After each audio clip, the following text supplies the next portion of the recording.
بینەرانی خۆشەویستی بەرنامەی کۆمەڵە و هەڵسوڕەوان سڵاوم کاتتان باش. خۆشەویستان، گۆڕانکاریەکانی ناوچەکە ئێران و کوردستان لە ماوەی یەک مانگی ڕابردوودا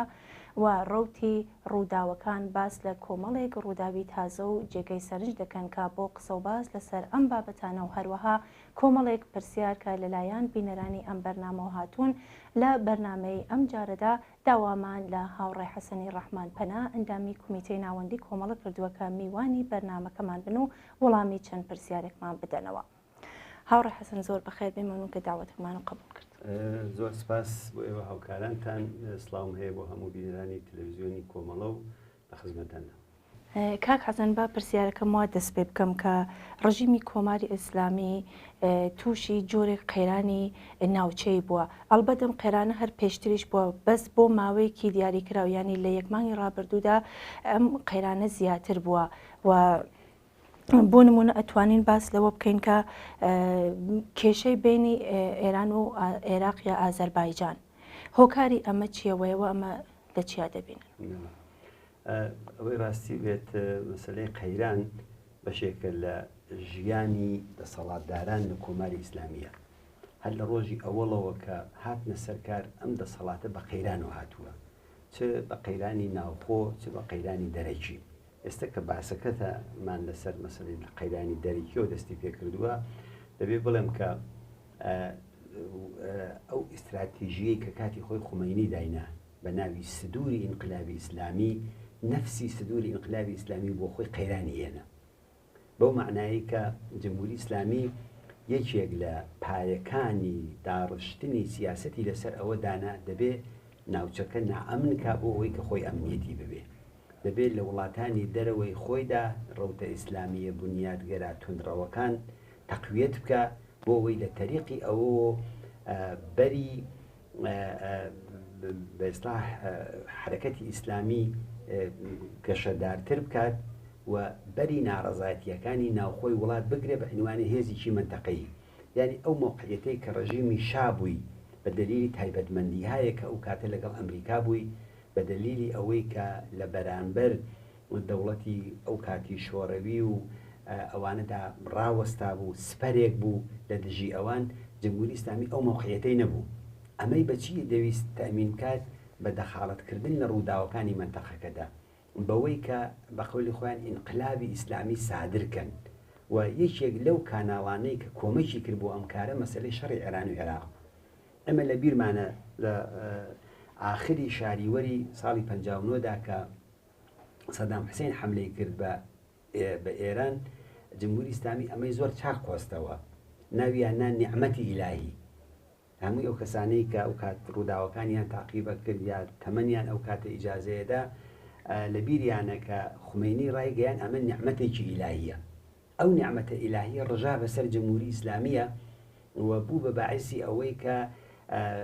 بەری ئەو خرۆشی ڕاپەڕینی ساڵی 57 کە هێستا وەکو بۆ جمهوری ئیسلامی سەرکوت نەکرابوو و خەریک بوو وردە وردە سەرکوتیە کرد، شەڕ بوو بۆ بەهانەیە لە کارگا، لە کارخانە، لە جومشی کوردستان، لە تورکمەن سەحرا، لە شوێنەکان، لە دانیشگاکان، ناڕزایەتی ژنان، هەمووی ئەمانە لە واقعدا شەڕ ئەو نیعمەتە بوو کە هات وتیان هەموو شتێک لە پێناوی شەڕدا، تەنانەت خوێنی زیندانیانی سیاسیان دەگرت دەیاننار بۆ بەرەکانی شەڕ، منداڵانیان بەسەر مەیدانەکانی مینا دەپەڕان دەیاننار بۆ شەڕ. مەبەستم چییە؟ مەبەست ئەوەی بڵێم کە ئەوە کێشەیەک بوو کە لە دەرەوە هاتبوو بۆ ئێران، بەڵام ئێران لەو فەلسەفە ئیستفادەی کرد بۆچی؟ بۆ سەرکوتکردنی ناوخۆ. بۆی ئێستەیش ئەو سیاسەتە کەماکان ئیدامەی هەیە. لەو ساڵانەی ئەخیریدا جمهوری ئیسلامی بەتایبەت ئەوەی کە ڕەقیبێکی منتەقەیی لە ساڵی 2003دا لە بین چوواتە سەدام حوسێن بە هێمەتی ئەمریکا و لە دەورانی بوشدا مەجالێکی زیاتر بۆ پەلهاوێشتنی جمهوری ئیسلامی کرایەوە. جمهوری ئیسلامی بەهۆی هاومەرزبوونی لەگەڵ عێراق و لە ڕێگای عێراقەوە بەهۆی هاومەرزبوونی لەگەڵ سووریا، لە ڕێگای سووریەوە بەهۆی هاومەرزبوونی لەگەڵ لوبنان، هەمووی ئەمانەی تێک خستەوە. ئەمانەی تێک خستەوە لە واقعەتە ئەو هیلالی شیعەیەی بە معنایەک تەکمیل کرد، تەکمیلی کردوە لەو تەریقانەوە. سدووری ئینقلابی ئیسلامی خۆشتێک غیرز تۆریزم نییە، غیرز بنیادگرایی ئیسلامی نییە، غیرز چەک و چۆڵ و ئەسلحە و ناردن و هێزی نظامی ئەوانە نییە. ئەمانەی کرد و لەم ڕێگایەوە لە واقعدا حەولیدا بە نائەمنکردنی لوبناان، بە نائەمنکردنی سووریا، بە نائەمنکردنی عێراق و دواتر یەمەنیشی هاتە سەر لە ئەفغانستانیشا کە طبعاً وەزیەتی ئەفغانستان فەرقیەکە بە دلیلی ئەوەی کە جەریانی شیعە جەریانێکی کەمن لەوێ، بەڵام ئەکسەریەتی کۆمەلگای عێراق ئەکسەریەتی شیعەیە. جەریانی شیعە لە لوبنانە جەریانێکی بەهێزە لە تەریقی حەسەن نەسڕڵڵا و لە تەریقی حیزب الله و ئەوانەوە، جەریاناتی وابەستە بە ئێران لە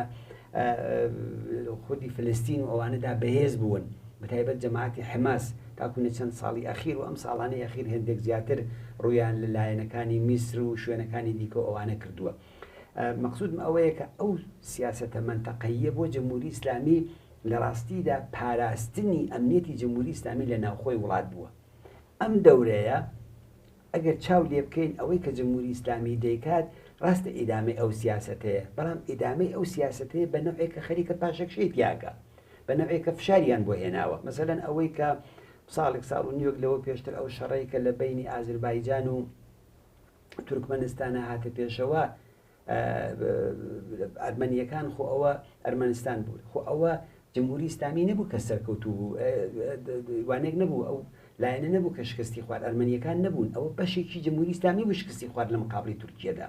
یعنی خۆ هەموو کەس دەزانێت لە پشتی ئازربایجان دەوڵەتی ئازربایجان تورکیە ڕاوەستا بوو، ئیسرائیل ڕاوەستا بوو،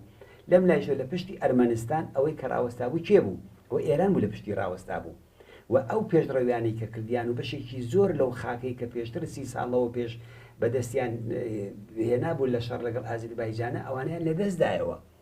ئەوە لە واقعدا سەرکەوتنی بوو کە تورکیە بەدەستی هێنا. ڕاستە بە ناوێک دەکوترا کە مەسەلەن رووسیا نەخشی هەیە کە خەریکە دیفاعکات لەوێ لە عەلەیهی تورکیە، بەڵام رووسیەش ڕێگا خۆشکەر بوو بۆ ئەوان. ئەم هاژە و هوژانەی کە ئێستا جمهوری ئیسلامی لە مەوردی ئازربایجان و کە کردی لەو بینەدا لە ڕاستیدا حەولدان بوو بۆ هێنانەوەی تەوازن. ئەینا دوودانە ڕانندەی کامیۆن ئێرانی کە مەسەلەن شتیان بردووە گیراون لەسەر ئەوە ئەو لەشکرکێشیە ناوێ، ئەوش لەو شرایطە بوحرانی اقتصادیە کە جمهوری ئیسلامی تێدایە ئەو هێزە عەزیمە کۆ بکەیتەوە ئەو هەموو تانگ و تۆپ و پەهپاد و هێزی زەمینی و بە میلیارد خەرجیان کرد لەوانەدا، لە کاتێکە خەڵکی ئێران نان نییە بیخوا. وێ ئەمانە دەلالەت لە پێشڕەوی جمهوری ئیسلامی و قەدەر قودرەتی جمهوری ئیسلامی ناکە. جمهوری ئیسلامی بە شەپڵاخە خەریکە لا ڕوومەتی خۆی سوورەکاتەوە، ئەو موقعیەتەی نییە. لە عێراقات مەشاکە هەروایە، ئەوە خودی ئەو هەڵبژارنە ئەتوانێت جیاوازی ئیشارەی پێ بکەین کە وەزع هاتە پێشەوە. لە لوبنانە جمهوری ئیسلامی دۆڕاندی، لە سووریەدا جمهوری ئیسلامی لە عەقب-نشینیدایە، لە یەمەندا جمهوری ئیسلامی دەستی باڵای نییە، لە ئەفغانستاندا تاڵەبانیان هێناوە جمهوری ئیسلامی خەوی لێ ناکەوێت. ئێستەیش ئێستا کوێنێ بۆیان حەل نەبووە کە ئەمە زۆر جار دەڵێن ئەمە پیلانێکە کە ئەمریکا سونیەکانی هێناوە، تاڵبانی هێناوە لە بندستی ئەمانە قوتی کردێتەوە بۆ جمهوری ئیسلامی، کە دیارە تەحلیلای دیکە هەیە ئێستاوە بەحسەکەی ئێمە لەسەر جمهوری ئیسلامیە. دا مەقسودم ئەوەیە کە کولی ئەم ماجەرایانە بخەینەوە سەر یەک، موقعیەتی منتەقەیی جمهوری ئیسلامی لە ئازربایجانیشا، لە عێراقیشا، لە لوبنانیشا، لە ئەفغانستانیشا، لە هیچ کام لەوانە جمهوری ئیسلامی لە موقعیەتێکی بانا قەراری نەگرتووە، بەڵکو جمهوری ئیسلامی لە حاڵی پاشەکشێدایە. فشاری بۆ دێنن کە هەر کام لە مەوردەکانی ئەتوانین بە جیاواز زیاتر ئیشارەی پێ بکەین. کاک حەسەنەوە وتان کە جمهوری ئیسلامی لە پاشەکشەدایە، وەڵێ ماوەیەکی زۆرە کە ڕژیم هەوڵەدات بە مانۆڤدان لەسەر سنوورەکان یا ڕژانی هێزێکی زۆر لەسەر سنوورەکان، گەرەکەوە نیشان بات کە لە توانای نظامێکی زۆری هەیەەوە،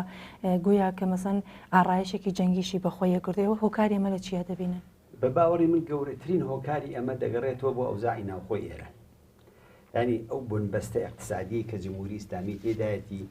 ئەو بێئتباریە سیاسی کە جمهوری ئیسلامی لەناو کۆمەڵانی خەڵکی ئێرانە هەیەتی، ئەو بنبەستە ئیدئۆلۆژیە بە عنوانی دەوڵەتێکی ئاینی بنیادگرای شیعە کە جمهوری ئیسلامی لە ناوخۆی وڵاتە هەیەتی، کە ئێستا هیچ حەسابێک بۆ ئیدئۆلۆژی ئیسلامی و ئاینی ئیسلام و تەنانەت زۆر کەس بازەوە دەکەن لە دوای ڕووخاندنی جمهوری ئیسلامی ئێران یەکێک لە بەسا لایەکترین وڵاتەکانی ناوچەکە بێ بە حکمی ئەوەی کە ئیسلامیان تەجربە کرد، مەسهەبیان تەجربە کرد، دەسەڵاتی مەسهەبیان تەجربە کرد. بۆیە ئەوە هۆکارێکی ئەسڵی بۆ ئەوە دەگەڕێتەوە کە وەزی وایە تۆ ڕۆژانە ئێمە شایدی اعترازاتین، شایدی ناڕزایەتین، جنبشی دانیشتجووی، جنبشی معلمان، جنبشی کرێکاری، تۆ لە هەفتەپە و لە خوزستان و لە مەناتخی جنوب هاتمەشا بکە ئەو منتەقەیە لەو هاوێنەدا دەکوڵا، ئەو کوڵینی فقط گەرما و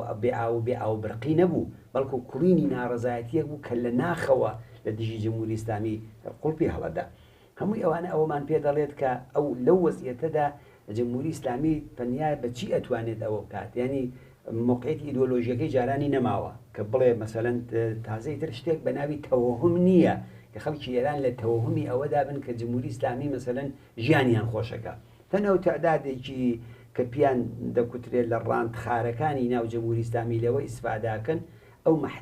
جەمعێکی مەحدودی لێ دەرکەی کەسێکی دیکە نییە، هەتا لە ناو خودی سوپای پاسدارانە، هەتا لە ناو ئەرتەشە سەرانیانی لێ دەرکەی کە ئەوانە عواملی مزدورن، ئیمکاناتێکی عەزیم هەڵڕژاوەتە بەردەستیان، مەسەلەن کوڕی زەحمەتکێشێکی خەڵکی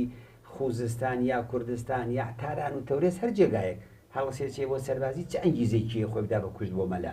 بۆ جەماعەتێکی تاوانبار و قاتڵ و ئەوانە. بۆ یەکانێ بەشێکی زۆری لەو مانۆڕە نظامیانە ئەگەر زاهرن لە مەرزەکانایە، بەڵام هەدەفەکە ناوخۆی وڵاتە. هەدەفەکە ئەوەیە کە جمهوری ئیسلامی وان نیشاندا کە دەوڵەتێکی بەهێزە، دەوڵەتێکی قودرەتمەندە، بەڵام ئەگەر ئێمە ناوخۆکەی کە وتمان هەدەفەکەی بین تمەشای ڕقیبەکانی کەین، ڕقیبەکانی زۆر زۆر لە جمهوری ئیسلامی بەهێزترن. یعنی یەکێک لە ڕقیبە مەنتەقەیەکانی جمهوری ئیسلامی تورکیەیە. ئەسەن هێزی هەوایی جمهوری ئیسلامی لەگەڵ هێزی هەوایی تورکیە قابلی مقایسە نییە. هێزی زەمینی جمهوری ئیسلامی لەگەڵ هێزی زەمینی لەباری لە نەفەری شێوە بگرێت لە تەجهیزاتی نظامی و کە بە عنوانی دومین ئەرتەشی ناتۆ لە دنیادا دەناسرێ، زیاتر لە 1 ملیۆن هێزی مسلحی مجهزی بە مۆدێرنترین ئەسلحەکانی ئەمریکایی و ئێستا ڕووسیش هەیە، بەوانە هەیە. بەڵام جمهوری ئیسلامی بەشێکی زۆری لە هەواپەیماکانی و لە قودرەتی نظامی و لەو جۆرەشتانی هێستای زمانی شایەکە بۆی تەرمیم نەکراوەتەوە، لەم لاو لە بازاری ڕەشە خەریکامانەی نەکات. یا مەسەلەن ڕقیبێکی تری مەنتەقەی ئەوان کە بێنین پاکستان چاو لێ بکەین. پاکستان یەکێک لە قودرەتمەندترین تەنان هێزی هەستەیی هەیە لە ناوچەکەدا، جزوی یەکێ لە دەوڵەتانی بەهێزی هەستەی لە ئاستی دنیادایە. لە مەسەلەن لە جمهوری ئیسلامی لەگەڵ ئەوە بێنی مقایسەیەکی ئەسەن قابلی مقایسە نین بە یەکەوە هێزی نظامیان. عەرەبستانی سعودی بێنە مقایسەیەکە لەگەڵی یەکێک لەو هێزانەیە کە هەموو ساڵێ بە میلیاردها دلار دەیان میلیارد خەرجی هەزینەیەک دەکات کە هێزی ئەرتەشەکەی خۆی پێ بەقوتەکە. ڕقیبێکی مەنتەقەیە بۆ جمهوری ئیسلامی. جەریاناتی بنیادگرە تەقویەتەکە لە عێراقا خەریکە موقعیەتی بان پەیاکە، لە لوبنانە ئەوانن کە نایڵن جمهوری ئیسلامی و حەسەن نەسڕڵڵا و حیزب الله ئەوانە سوباتێک بۆ دەوڵەتێکی ئیسلامی لەو نەوعانە دروستکەن. بۆیە ئەو مانۆڕانە ئەو نمایشانەی جمهوری ئیسلامی ڕوو بەدەرەوە لە واقعدا فقط خۆماندووکردنە، هیچی تریانی هیچ کام لە ڕقیبەکانی بەجددی وەرناگرێت. ئەوان زەرفیەتەکانی جمهوری ئیسلامی هێناسن. ڕاستە جمهوری ئیسلامی حکمی جنایەتکاری و سەرکوتکەری دەرحەق بە خەڵکی ناوخۆی وڵاتەکەی خۆی دڕندەیە. لە ڕووداوەکانی 96 و 98 کوشتاری کرد بە دەیان و سەدان و هەزاران کەسی کوشت و ئەسیر کرد و زیندانی کردن و لە زیندانیش ئەمڕۆ کابینی چ جنایەتایەکەکە، بەڵام لە بەرابەری ڕقیبە مەنتەقەیەکانیدا ئەوە نییە. ئەو نمایشانەی دەدا مەسەلەن کێ حەسابی بۆکە، بەشێکیشی بە قەولی خۆی لە ترسایە. ئەوە نییە دەڵێ مەرزەکانمان نائەمنە، ئەوە نییە دەڵێ ئیسرائیل هاتووە خەریکە لە وڵاتانی دەوروبەرمانە خەریکە پایەگای داناوە، خەریکە لە عەلەیهی جمهوری ئیسلامی بە قەولی خۆیان پیلانە جێڕە و تەوتە دەکات و دەبێ ئەوانە خونساکەینەوە. لە سوورەتێکە ئیسرائیل لە ناوخۆی جمهوری ئیسلامیدا نفوزی کردووە. هەر ئەو ماوانەی ئەخیر چەندین فیلمیش لەوە مستەنەد بڵاوکراوەتەوە، نەک مستەنەد ئەو شتانەی کە ناتانیاهۆ نیشانیدا، ئەو شتانەی کە CIA لە اختیاریانایە، ئەوان عملیاتایەکی گەورەیان لە عەلەیهی دەستگاهای هەستەیی جمهوری ئیسلامی کرد. هاتن چەندین تۆن شتای وانێکی ئێرانیان بردە دەرەوە، 5-6 سعات چوونە ناو سیستمای هەستەیی جمهوری ئیسلامیەوە. ئەوە فیلم مستەندەکەی ئەو بە بەینانە BBC بڵاوی کردەوە. CIA قسەی لەگەڵ خودی ئەحمەدی نژاد بە عنوانی سەرۆک کۆمار کە مەجموعەیەک معلوماتی هەیە، دەڵێ ئەوەی کە مەسەلەن نەکەنەوە حزابی کوردی هاتون جاسوسیان کردو چێ کردوتی چێنەی کردووە، دەڵێ بانترین مقامی سوپای پاسداران بانترین مقامی ئەمنیەتی کار بۆ ئیسرائیلەکە. کەس دەخۆی پرسیار دەکا ئەرێ فەرماندەی سوپای پاسداران کە 10 ساڵ فەرماندەی سوپای پاسداران بوو جەعفەری لەکوێیە؟ بۆچی عەکسێکی نەماوە؟ بۆ ناوی دیار نییە؟ زۆر کەس دەڵێن بۆ خۆی کاری بۆ شوێنایکی دیکە کردووە. خۆ قسەی ئێمە نییە خەریکی مەسەلەن تۆمەتێکی لێ بدەین. بۆ محسینی ڕەفیق دۆست قساکە، بۆچی ئەوی تریان محسینی ڕەزایی دێنێ قساکە، بۆ فەرماندەکان لەکوێیە و کابرای لەکوێیە؟ کەسێک کە 10 ساڵ فەرماندەی سوپای پاسداران بوو. بۆی ئەوەی کە ئەحمەدی نژاد دێڵە خۆیان هەڕەشەی لێەکەن، ئینی ناکەن. جا مەقسوودم ئەوەی بڵێم کە ئەو مانۆڕە نظامیانەی جمهوری ئیسلامی ئەگەر ڕووی لە دەرەوە بێ کە لە ڕاستیدا نیەتی چون زەرفێتیەکانی ئەناسن ڕەقیبەکانی لە ئەسڵدا ڕووی لە ناوخۆی وڵاتە و ئەوە جایگایەکی لە کێشەکانی منتەقەیدا نییە، بەو معنایە کە بتوانێت جمهوری ئیسلامی خەڵکی دەوروبەری پێ بتۆقێن، تەنانەت تاڵبان لی ناترسێ.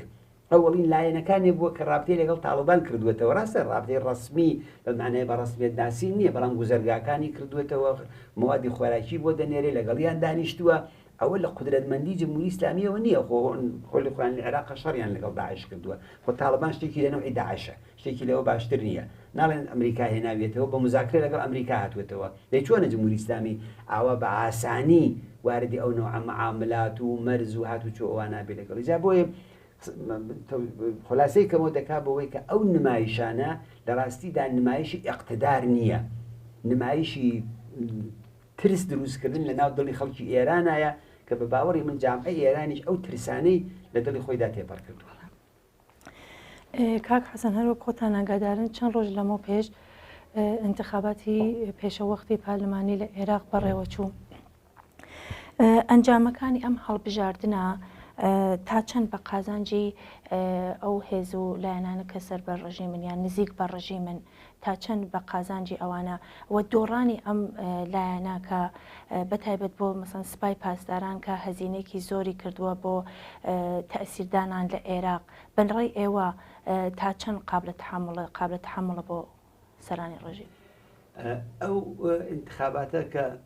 دەی ئەم مانگە دەی ئۆکتۆبر کرا بەستا انتخاباتێکی پێشوەخت بوو. ئەم انتخاباتە بە دڵخوازی نە سەرۆک وەزیران بوو، نە پارلمان بوو، نە بەشی سەرۆکومەت بە داوخوازی هیچ کامێکیان نەبوو. ئەم انتخاباتە لە واقعدا بۆ هێورکردنەوەی ناڕەزایەتی های سەر شەقام بوو کە لە 2010 و 19 و 20 و ئەوانەوە بەردەوام بوو و یەکێ لە داخوازەکانیان ئەوە بوو کە ئەم سیماگەلەی کە ئێستا هەن ئەم دەسەڵاتدارانەی کان ئەمانە گەندەڵن، ئەمانە فاسدن، ئەمانە دەست بە خەڵکی عێراقن و دەبێت ئەمانە بگۆڕدرێن. دەی بۆ ئەم کارە بڕیاریاندا کە بێن و انتخاباتێکی کازمی دەستوریدا کە انتخاباتی پێشەزوەخت بکرێت. لایەنەکان بە ئەما ئەگەرەوە کە نیگەران بوون لەوەی کە دەیانزانی وەزیەتیان لەم هەڵبژاردنەیە باش نابێ، حتا خودی سەدریەکان لە ئەوڵەوە مخالفی هەڵبژاردن بوون، دوای متەقاعدیان کردن کە بێنە ناو پرۆسی هەڵبژاردنەوە بەشداری بکەن. بۆیە ئەو انتخاباتە لە واقعدا انتخاباتێکی بەو معنە نورمال نەبوو، انتخاباتێک بوو تحتی فشاری خیابان، تحتی فشاری خوارەوە کرا. ئەوە یەک. دووهەم ئەوەی کە خودی ئەم انتخاباتە ئەگەر قسە لەسەر براوە و دۆڕاو بێ، بە باوەڕی من براوەی ئەسلی انتخابات خەڵکی ناڕازی عێراق بوون، بە هەموو عێراقەوە کوردستانیشی لەگەڵ بێت 60% بەشداری نەکردووە، ینی دەنگی نابردیەوە. ئەوەی کە بردیەوە ڕاستە ئێستا شارش بەوە دەکەین کە جمهوری ئیسلامی دۆڕاوی ئەسلی ئەم انتخاباتەیە، بەڵام براوەی ئەسلی ئەم انتخاباتە ناڕازیەکانن. قسە لەسەر ئەوەیە بینی 38 تاکوونێت 40 تاکوونێت 40 ئێستا ساغ نەبووەوە کامیانە لەوانەی کە دەنگدەر بوون، ینی تۆرانی خەڵک، ناڕزایەتی خەڵک، پشتکردنی خەڵک لە سندوقەکان نیشانی دەدا کە بەشێک لەو چێرە و سیمایەنە هەر ئەوانن کە دووبارە دێنەوە و خەڵک لە ئێستەوە نایەن بەوانەوتووە. بەنابەرین ئەمە فاکتۆرێکی زۆر زۆر مهمە کە دەنگی براوە ئەو لایەنە نییە کەسێک دێ دەڵێ مثلەن سەدریەکان بردیانەوە، تەرەفدارانی عەرەبستان بردیانەوە. من دەڵێم تەرەفدارانی نابردیانەوە، مخالفینی پرۆسەی انتخابات لە عێراق تەنانەت لە کوردستانیشی لەگەڵ حەساب بکەین. ئەو خەڵکە ناڕازیە کە دژی گەندەڵین، دژی فەسادن، دژی بێعەداڵەتین، دژی بێ ئاو کارەباین لێرەش، ئەو خەڵکە لە واقعدا سەرکەوتوون. ئەوە دوو. خاڵی سێهەم ئەوەیە کە لە ناو کێشمەکێشهای منتەقەیدا کە هاتە پێشەوە براوەی ئەگەر بە معنایەک بڵێن لایەنەکانی دیکە، بەڵام دۆڕاوی ئەسلی جمهوری ئیسلامیە. ئەو لایەنانەی کە سەر بە جمهوری ئیسلامین کەمترین دەنگیان هێناوەتەوە. مەسەلەن لە ئەو جەماعەتانەی کە سابقەن لە 1970 دانە کورسیان دەهێناوە سەر بە جمهوری ئیسلامی بوون ئەسەن داڕووخاوە ڕێیەکانیان ئەو تعدادی لە حەشت شعبیەکان جەماعەتێک کە دقیقەن وابەستە بە خودی سوپای پاسداران و وەختی خۆی کازمی وانێکی سلێمانی بووە سربەمان بوون دەق ئەو کەسانە ویا ئەوانەی کە لەژێر تەسیری سوپای پاسداران و فەرماندەکانی سوپای پاسداران و ئەوانەدا بوون ئەمانە ڕێیەکانیان بووە 44 دانە نوێنەری بووە پێشتر لە هادی ئامری ئەوانە بۆ بە 4 نمایندە یعنی یەکجێ 40 دانە کورسی لە دەست بدەیت ئەوە دەکا بە دەیان و سەدان هەزار ڕێی کە لە دەستیان داوە ئەوە خاڵێکی تر ئەوەیە کە ئێوە ئەو اعترازاتانەی کە بوو ئەگەر چاوی لێ بکەین لە ناوەندهای ئەسلی ئاینیا بوو نەجەف بوو کەربەلا بوو کوفە بوو مەناتقی شیعەنشین بوو و ئەوان بە عالەم ئاشکرا لەو شوێنانە ناسریە لەو شوێنانە داهاتن پەرچەمەکانی جمهوری ئیسلامیان دەسووتان کونسولگەریەکانی جمهوری ئیسلامیان دەسووتان ئەمە زۆر مهم بووە شکستە بۆ جمهوری ئیسلامی بنابەرین و ئەو پرۆسەیە لەم دەنگدانەیشە لەم انتخاباتانەیە ڕێیدایەوە بەڵام هەر لەم یەک دوو ڕۆژەدا بەخۆشت بیستوتە کە دەڵێن قاعانی هاتووە ئیسماعیلی قاعانی فەرماندەی سوپای پاسداران کە جێگری سلێمانیە هاتووە بۆ ئێرە و لە حەولی ڕێخستنەوەی جەماعەتی شیعەکانایە چونکە قسە لەسەر ئەوە هەبوو کە تەزاورات ببێ قسە لەسەر ئەوە بوو هەڕەشەی چەکداریان کرد قسە لەسەر ئەوە بوو کە ئەو انتخاباتانە قبول ناکەین بەڵام من ئەم نیوەڕۆ کاروە چاوم لە تەفاوتی ڕێیەکانە کرد تەغییراتێکیان داوە مەسەلەن لە ڕێی جەماعەتی سەدریان کەم کردوێتەوە کورسێکیان لەوان کەم کردوێتەوە بەڵام چەند کورسێکیان بەهینی هادی ئامری ئەوانە زیاد کردووە بەهینی نوری مالیکی زیاد کردووە بەهینی خەڵکی دیکەی جەماعەتی سەر بە ئێران بەوانە ئەوە معنای معاملەیەکە کە خەریکن دەیکەن و دەزانن ئەگەر تەنانەت ئەوان خۆ ئەتوانن ئاڵۆزی دروستکەن ئەتوانن شەڕی چەکداری بێتە پێشەوە ئەتوانن شەڕی ئەوە دروستکەن بەڵام ئەوە تەنها لایەنەکەی بەرامبەریان نیشکستەخوا لەو شەڕ و کێشەدا ئەوانی شکستی تێدا دەخۆن و جمهوری ئیسلامی دەزانێت کە موقعیتێکی شکەنەندەی هەیە نەتەنیا لە عێراقە لە کولی منتەقەکەدا کە بە باوەڕی من لە انتخاباتی داهاتووی لوبنانیشە هەر لە ئێستەوە جمهوری ئیسلامی دۆڕاوە تۆ لە سووریە گەڕێ سووری ئەو بەشەی کە بەدەست حافز ئەسەدەوەی دەڵێ 95% ڕێیمان هێناوەتەوە ئەوە خۆ معلومە وەختی خۆی سەدام حوسێن وتی 99% و کۆما نازانم سێ دەهەمیشمان هێناوەتەوە لەوانە گەڕێکە ئەو بەدەست ئەوانەوە بەڵام لە جێگایکی وەکو عێراقە یا لوبنانە یا مەسەلەن یەمەنە یا شوێنەکانی دیکە کە جمهوری ئیسلامی حزوری هەیە یا نفوزی هەیە تێدا ئەساسەن جمهوری ئیسلامی لە پاشەکشەیە دلیلی شوێ خۆ جمهوری ئیسلامی نە ئاوی هێناوە نە بڕقی هێناوە نە ژیانی ئاسایشێ نە ئەمنیەت هێنە ترۆریزمی هێناوە خەڵک بۆچی ڕێدا بە ترۆریزم بۆچی ڕێدا بەوەی کە بەتەقینەوە منداڵەکانی بکوژێت بۆچی ڕێدا بەوەی لەم دنیای زیندەگی نەبێ گوایە لە دنیایکی خەیاڵی دیکەدا ئەوە لەوێ مەسەلەن زیندەگیەکی خۆشی هەیە جۆگەلەی شەراب بە بەرماڵەکەی دەڕوا هەفتە حۆری هەیە بۆچی خۆی دەکا بە فدا بۆ شتێکە وەهمە بۆ شتێکە غەیرە واقعیە نییە بۆچی ئەوە دەکاوان جا بۆیە لەم انتخاباتەدا ئەو ڕەوتانەی کە سەر بە ئێرانن شکستیان خواردووە مثلەن مقتەدا ڕاستە خۆ کابرایکی پراگماتیستە سێش قسە لەسەرەوەی ژن و منداڵەکەی لە ئێرانن بنیادەمێکە کە لەو بەینەدا زۆر مەغرورە زۆر موقعیت تەڵەبە زۆر ئینسانێکی ئۆپۆرتۆنیستە بە معنای سیاسیەکەی ڕۆژێ لەگەڵ ئێرانە ڕۆژێ لەگەڵ عەرەبستانە بەڵام جهەتی ئەو و جهەتی خودی کازمی ئەوەیە کە عێراق بخەنەوە داوێنی دنیای عەرەب ئەمە هەوڵێکە ئەمە لە 2003 و ئەم هەوڵە لەبار چوو دوای ئەوەی کە سەدام حوسێن بە عنوانی نمایندەی ناسیۆنالیزمی عەرەب لەلایەن ئەمریکا و بێڕێزیان پێکرا ناسیۆنالیزمی عەرەبیان ناژێر تا مجەسەمەکانی شکستیان پێهێنان بەوان ئەمە بە قازانجی ئێران تەوا بوو بەڵام ئەمڕۆکە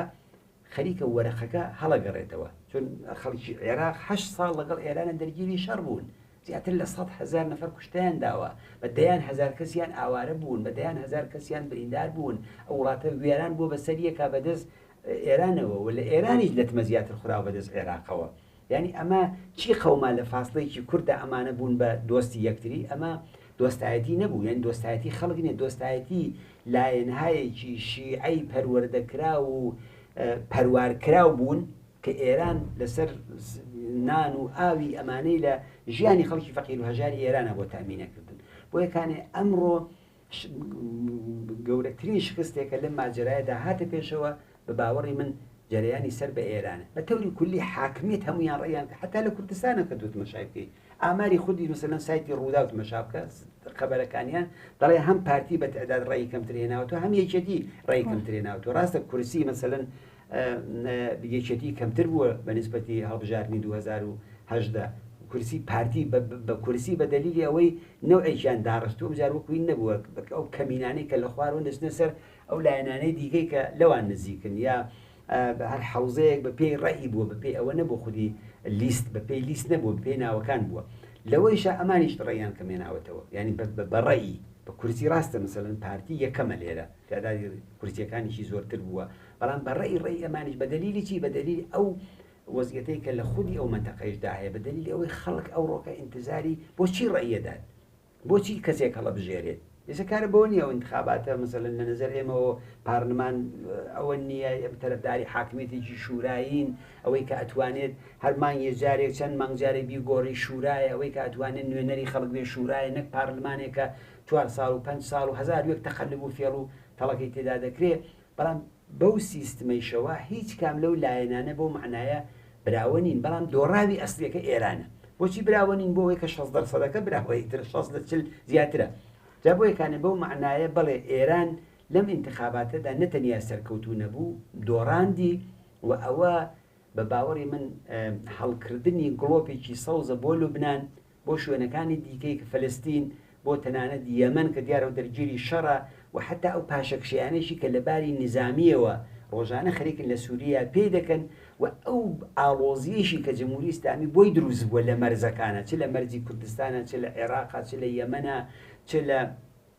لەگەڵ ئازەربایجانە هەمووی ئەو ئاڵۆزیانە نیشانەی ئەو پاشەکشەیە کە هەنگاو بە هەنگاو خەریکن بە جمهوری ئیسلامی دەکەن و نیشانەی ئەو شکستەیە کە جمهوری ئیسلامی لە منتەقەکەیە خەریکە دەیچێش.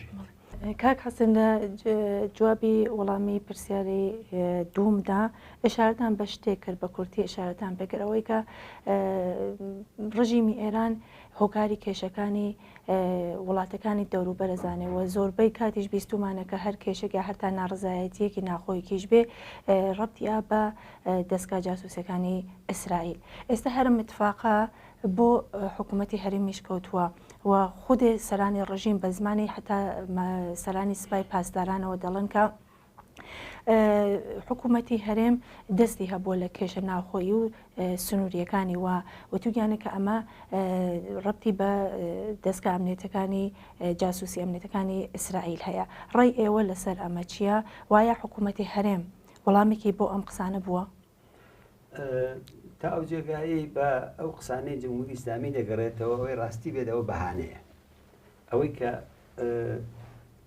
خودی سیستمی ئەمنیەتی هەرێمی کوردستان بە باوەڕی من ئەو سیستمە بەهێزە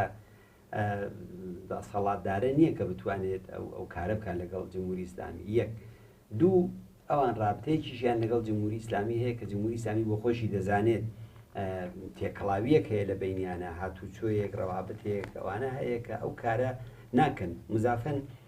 ئەوەی کە ئەمان خۆشیان بەردەوام دەڵێن ئێمە دۆستی جمهوری ئیسلامین هاتوچۆیان هەیە دەچن لە تالان فەرشی سووریان بۆ ڕاخەن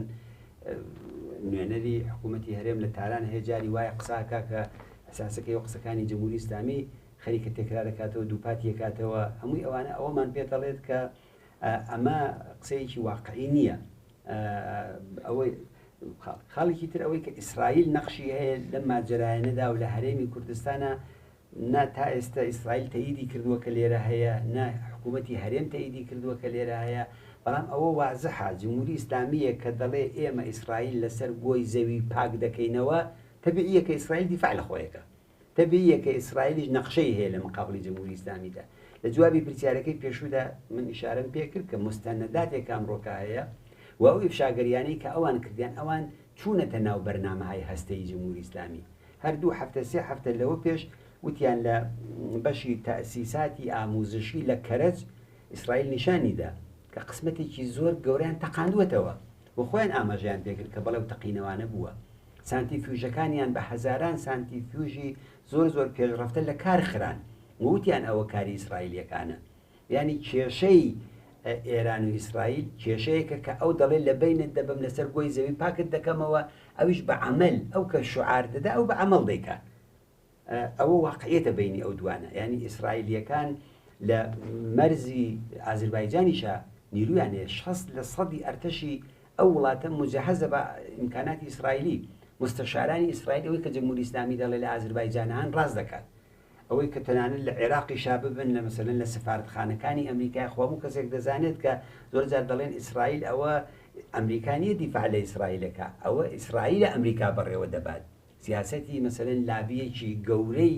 یەهودی کە لە ناو سیستمی ئەمنیەتی، لە سیستمی نظامی، لە سیستمی پارلمانی سیاسی هەموو شتێکی ئەمریکادا هەیە، ئەو لابیە عەزیمەیە کە خەریکە ئەمریکا بەڕێوە دەباوە ئەو خۆشتێکی شاراوە نییە.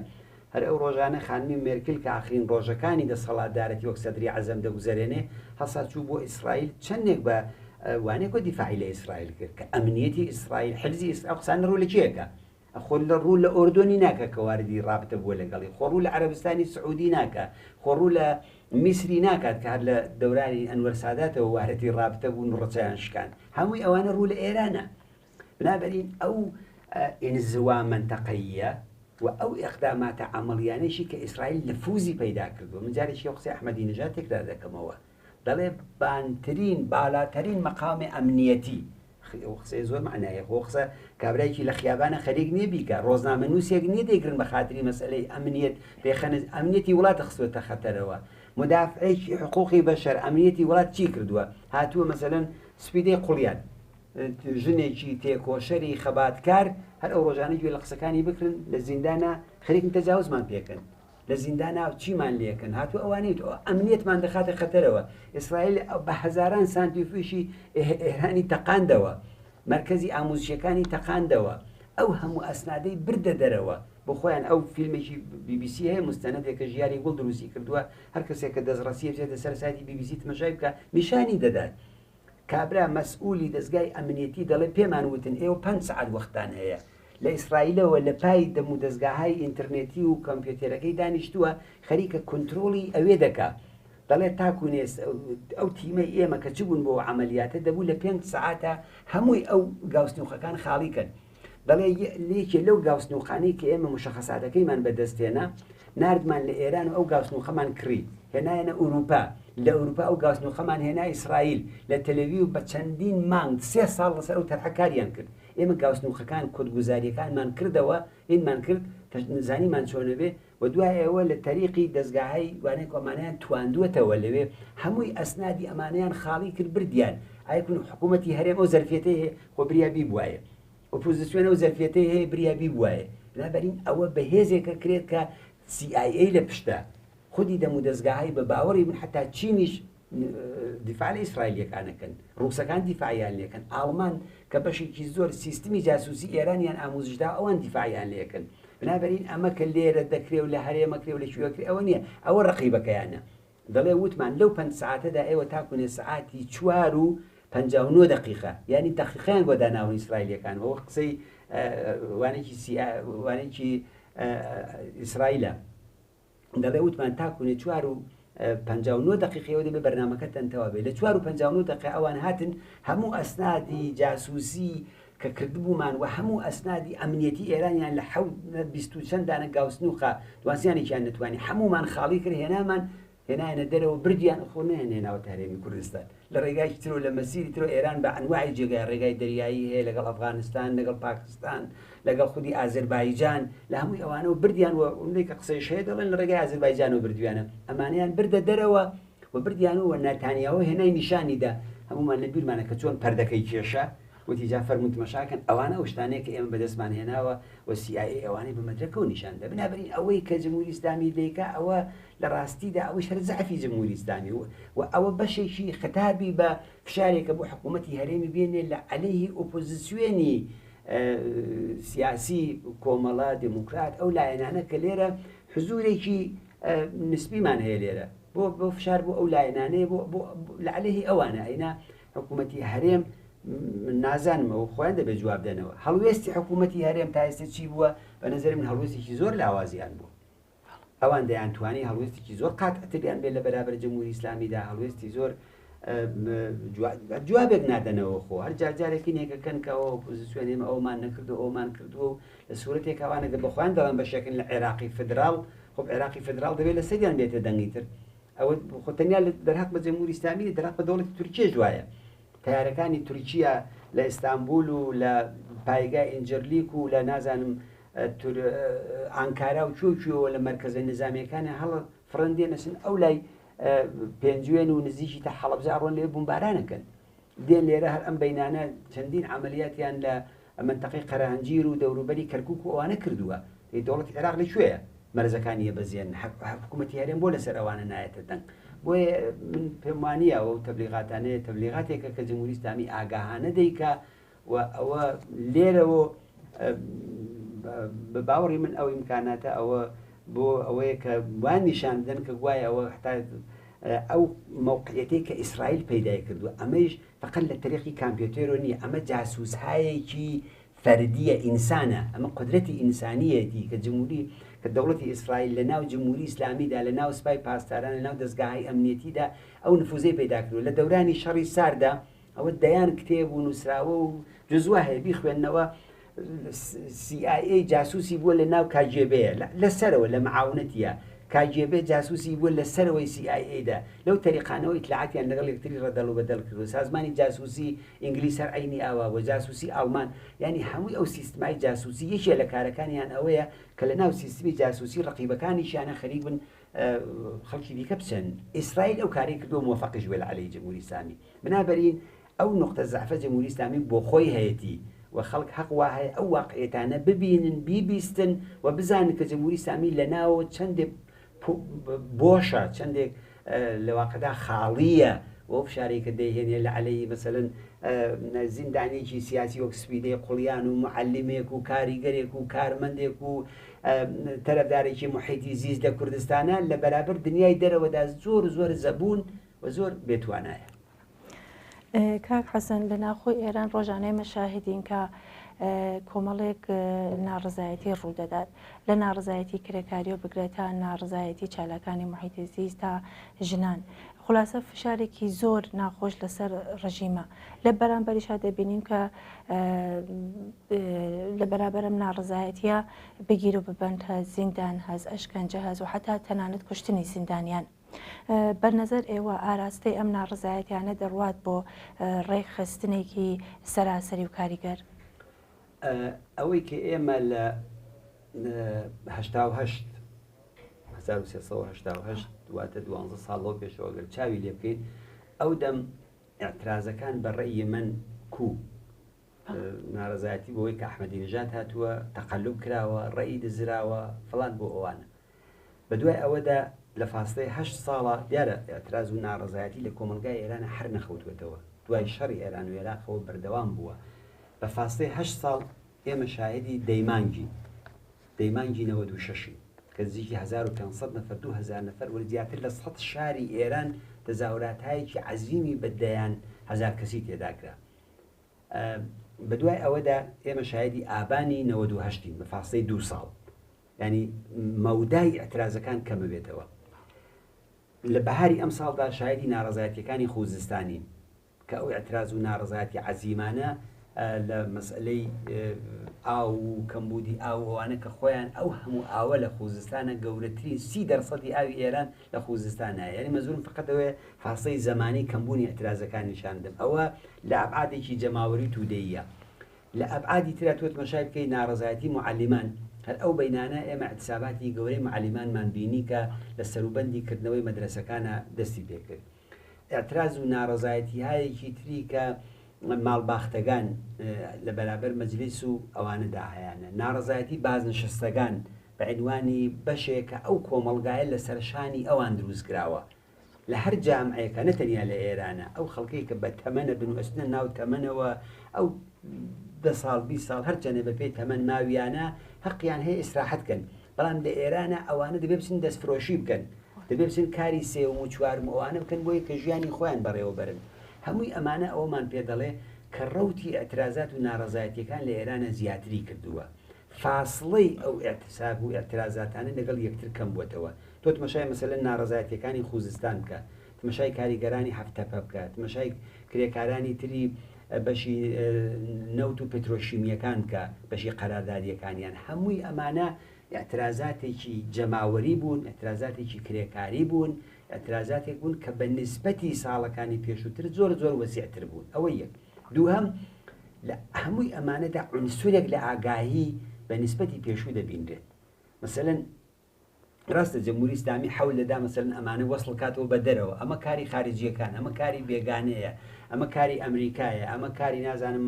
ئاڵمان و ئوروپای غەربی و کوێ و کاری ئیسرائیلە. هیچ ڕەتی بەوانە نییە. ئەوە ناڕەزایەتێکی بەرحەقە لە ناخی ئەو کۆمەلگایەوە دێ. بنابەرین ئەو ئەترازاتانە نەسڵێکی نوێ، نەوەیەکی نوێ لە تێکۆشەرانی ڕەهبەر خەریکە دێنێتە پێشەوە. ئەمە نقطە قووەتە. ئەمە دەسمایەکی بەهێزە بۆ داهاتووی هەم جۆمشی کاریگەری، هەم جۆمشی معەلیمان، هەم جۆمشی مەحەسڵین، هەم جۆمشی دانیزووی، هەم ئەو خەڵکەی کە حەقیان خوراوە، هەمووی ئەوانە ئەوەیەکی تر لە تایبەتمەندیەکانە. تایبەتمەندیەکی تری ئەم ئەترازاتە شەبەکەیەکە لە هاوبەستەجی کە خەریکە دروستە بێ. ئەین تۆ تمەشا دەکەی مەسەلەن کانونی معەلیمان فەراخان دەدا لە کوردستانەوە تاکوونێ ئازەربایجان، هەتاکوونێ خوزستان، هەتاکوونێ مەشهەد، تاران، یەزد، وەک شەبەکە خەریکە دروستە بێت. ئەم شەبەکانە لە ڕاستیدا ئەو جۆگەلانن، ئەو جۆگەلە ئاوانن کە دەریا دروستەکەن. ئەو دەریایە خرۆش و ناڕەزایەتیەکی جەماوەریە کە سبحەینێ لە قیامێکە لە ڕاپەڕینێکە دەرەق بە جمهوری ئیسلامی خۆی دەبینێتە. ئەوەیش یەکێکی تر لەو تایبەتمەندیانەتی کایەتی. تایبەتمەندێکی تری ئەوەیە کە تەوهم بە خودی ڕژیم. تۆ لەوە بگەرە هەر لەو انتخابات وانەشە حتا خودی ڕژیمیش لێ حاڵی بوو کە ئیسلاح تاڵەبانی حکوومەتی شتێک نین. ینی بە قەولی نەڵێ دووکەڵێکیان لێ هەڵناسێ، شتێک کارێکیان پێ ناکرێت، جددی نین. حتا لەوەی کە خۆیان داوای دەکەن بۆ ئیسلاحاتی حکوومەتی و تەغییر لە ئەو سیستمەیە هەرچی ڕۆژ بە ڕۆژ زیاتر پەلوپۆیان کردن. و ئەوان تەسەوریان ئەوە بوو بە یەکدەستکردنەوەی ئەم هاتنی ڕئیسی و هاتنی قاڵی باف و ئێژەیی و ینی ئەم سێ قوایە کە سەرانی ئەم سێ قوایە جاران پیان وابوو ئەم ناڕەزایەتیانە بەشێکی ئەوەیە کە ڕوحانی و ئیسلاح تەڵەبان و ئەوانە نەخشیان تیا هەیە. ئەوان خەریکن ئیمتیاز دەدەن، شلن. بەڵام لە سوورەتێکە هەرەوە بەینانە قەرار بوو ڕئیسی بچێ بۆ خوزستان، وتیان نێ تەندی بۆ ئێرە چیەکەی؟ یا ئەو ئەترازاتانەی کە چوو بۆ چەندین شوێنی دیکە دەچن و متالباتیان مەترحەکەن، گوێ لە قسەی ژنان بگرە، گوێ لە قسەی مەسەلەن کرێکارانی معتەرز بگرە. هەمووی ئەمانە ئەومان پێ نیشان دەدا کە دەرەجەیەکی بانتر لە ئاگاهی لە ناو دڵی ئەو ناڕەزایەتیانەیە دروست بووە. هەرەو شعارەی کە لە عەلەیهی ئیسلاح تەلەب و سولگەرا دیگە تەمامێ ماجەرا، ئەوە هەروە شعارێکی لە گوترە نییە کە درابێ. ڕاستە خۆ ئەوە مەسەلەن ممکنە دەرسەدەیکی کەم وتبێتیانەوە، بەڵام ئەوە لە ناخی ئەو خەڵکە معتەرزەوە سەرچاواگرێکە معتەرزن بەم شەراتێکە هەیە. بۆ یەکانێ ئەو مەجموعە تایبەتمەندیانە بە ئیزافەی ئەوەی کە بە باوەڕی من بەرەو ڕێکخراویش دەڕوا، بەرەو سازمان دەڕوا، بەرەو تەشکیلات دەڕوا. یعنی ئەو سێ عنسورەی کە ئێمە زۆر جار وتومانە، عنسوری ئاگاهی، عنسوری ڕێکخراوبوون و تەشکیلات و عنسوری ڕاهبەری لە دڵی مبارزەیە پەروەردا بێت. لە دڵی ئەو مبارزاتەیە ئەمانە هەمووی خەریکە پەروەردا بێت و ئەمە نقطە قووەتێکە بۆ ئەو حرەکەتە جەماوەریە، کرێکاریە، ناڕەزایەتیانە کە باوەڕی من جمهوری ئیسلامی لەوانە ترسێ و کۆی بەحسەکانی تریشمان لەو فشارانەیە کە دەیهێنێت لە مانۆڕە نظامیەکانی لە ئەوەل ئازەربایجان کردی. ئەوە ئێستا خەریکە لە مەناتقی کەویر دەیکا. ئەو هەزینەی کە دەیکات جمهوری ئیسلامی دەوێت بڵێ ئێمە بەهێزین، بە قودرەتین، ئەو هێزە نظامیەمان هەیە ناڕوخێ. بەڵام لەبیرمان نەچێت دەوڵەتی شۆڕەوی کە یەکێ لە قودرەتمەندترین هێزهای هەستەیی بوو، وەختێک کە لە ڕاستیدا ئەو ناڕەزایەتیانە گەیی 15-16 دانە وڵاتی لێبووەوە و ڕووخا و شتێک بە ناوی اتحادی جەماهیری شۆڕەوی نەما. هیچ دەوڵەتێک بە قودرەتە هەستەیەکەی ڕاناگیری ئەگەر هێزی جەماوەریەکەی بێت. بۆیە ئەمانە ئەوەمان پێ دەڵێت کە لە نەزەری منەوە ئەو ئەتراز و ناڕەزایەتیانە ڕوو لە گەشەیە، جێگای ئومێدەواریە و ئەوەی کە ئێمە لەسەری سەرمایە گوزاریەکەین، کاری بۆکەین و ڕۆژانە بەرد لەسەر بەردادنین لە پێناوی ئەوەدایە، چ لە کوردستان و چ لە خارجی کوردستان. کاک حەسەن، وەزعی ئابووری و ژیانی خەڵکی ئێران زۆر خراپەوە، ئەمە خۆشی جێگەی نیگەرانی هەیە. بەتایبەتیسەکە وەرزی تازەی خوێندنیش دەستی پێکردەوە، هەر ماڵێک لەوانەیە خوێندکارە، دوو خوێندکار، سێ خوێندکاریشی تێبێت. ئەم وەزعە لەسەر ژیانی چینی کرێکار بەتایبەت خەڵکی کەم دەرامەت چۆن دەبینن؟ زۆر زۆر فاجعەیە. ینی تۆ باوەڕ کرد لەگەڵ ڕۆژانە بۆ خۆت کەسێکی کاری میدیایی یەکەی هەم میدیاکان چاولەکەی هەم تەماسل لەگەڵ ناوە هەیە لەگەڵ هەر کەسێکە قسە دەکەی دەڵێ ئەم شەوەکە دەخەوم بەیانی ئارەزوم ئەوەیە کە هەڵسانی شت گران نەبوو بێ هەموو شتێک گران بوو هەر ئەو ڕۆژانە خەبەری 45% نان لە زۆر جێگادا ئەمڕۆکە مەسەلەن زۆر کەس قسەی خۆ لە گۆشت نییە قسە تەنانەت لە مەسەلەن ماسی و برنج و سەوزی و میوە ئەوانە نەماوە لە سفرەی زۆر کەسە نانە وشکیەکە خەریکە دەبێت بەشتی لۆکس لەو جامعەیەدا دەی ئەمە فاجعەیە دەی لە وەزیەتێکی وا داتوێت تەسەوری ئەوە کە خانەوادەیەکی هەژار سێ چوار دانە منداڵی هەیە بینێرێتە مەدرسە چۆن دەیڵێ چۆن دەتوانێت بینێتە مەدرسە هەر بۆ یەکانێ کاری منداڵان زۆر بووە هەر بۆ یەکانێ تەبعاتی اجتماعی و زەرەر و زیانهایە کە موسیبەتهای اجتماعی لەو جامعەیەدا لە لەشفرۆشیەوە لە کاری منداڵانەوە لە منداڵانی خیابانیەوە لە پیر و پەککەوتەیە کە حتا کابرا حەزر نییە باوکەکەی بەخێوکە حەزر نییە دایکەکەی بەخێوکە مەرجەیەکی سەرپەرستیش نییە کە سەرپەرستی ئەم کەسە بە تەمەن و بە ساڵات جوانە بکە ینی جامعەی ئێران لەگەڵ فاجعەیەک بەرەو ڕووە فاجعەیەکی ئینسانی فاجعەیە لە گرانی فاجعەیە لە هەژاری فاجعەیەک لە تێداچوون و لەو بەینەشدا ئێمە لە بیرمان نەچێت کە کۆڕۆنا چ بەڵاو موسیبەتێکی بەسەر و جامعە هێنا و لە عینی حاڵدا کۆڕۆنا بوو بە نیعمەتێکی ئیلاهی شەڕ بوو شەڕێک بوو کە ڕاستە خۆ جمهوری ئیسلامی کۆڕۆنا جمهوری ئیسلامی نەیهێنا بەڵام جمهوری ئیسلامی پەرەپێدەری کۆڕۆنا بوو بەوەی کە لەباری بێهداشت و دەرمان و ئەوە کە یارمەتی ئەو خەڵکەی نەکرد ماوەیەکی زۆر شاردیەوە دواتر واکسینیان حرام کرد لەو خەڵکە فتوای مەسهەبیان لەسەریدا هەمووی ئەمانە نیشانیدا کە جمهوری ئیسلامی بە هەر قیمەتێک دەوێت خەڵک دەرگیر کا بۆی بیر لە شتی دیکەنەکەنەوە کەسێک کە 16 سعات کارەکە کەسێک 18 سعات کارەکە 3 شغڵە و 2 شغڵە و 3 شغڵەیە ئەمە چۆن نەتوانێت بیر لە شتی سیاسی بکاتەوە چۆن نەتوانێت بیر لەو کاتەوە ڕزگارن بێ و وها غەرق بووە لەو بەدبەختیە کە جمهوری ئیسلامی بۆ دروستکرا مەجالی هیچی بۆ نەماوەتەوە بۆ یەکانێ مەسئلەی لەو جامعەیەدا هەر ئەو ساڵەکە ئاماری کەسانێک کە نەیانتوانێت بچنە خوێندن زۆری کردووە تەماشای ئامار بکەن منداڵانێکی زۆر لە پشتی دەرگای مەدرسەکان ماونێتەوە منداڵانێکی زۆر هەتا ئەوەی کە مەسەلەن بە لە تاریخی ئانلاین و پیان دەخوێنن تەلەفۆنی خۆشمەندی نییە لێپتاپی نییە کۆمپیوتەری نییە ئینتەرنێتی نییە لە ماڵەوە بەشێکی زۆر خەڵکی مەحرومن لە دێهاتێکان کە دوورن لەو شتانە یعنی ئەمانە هەمووی فاجعەیە بنابەرین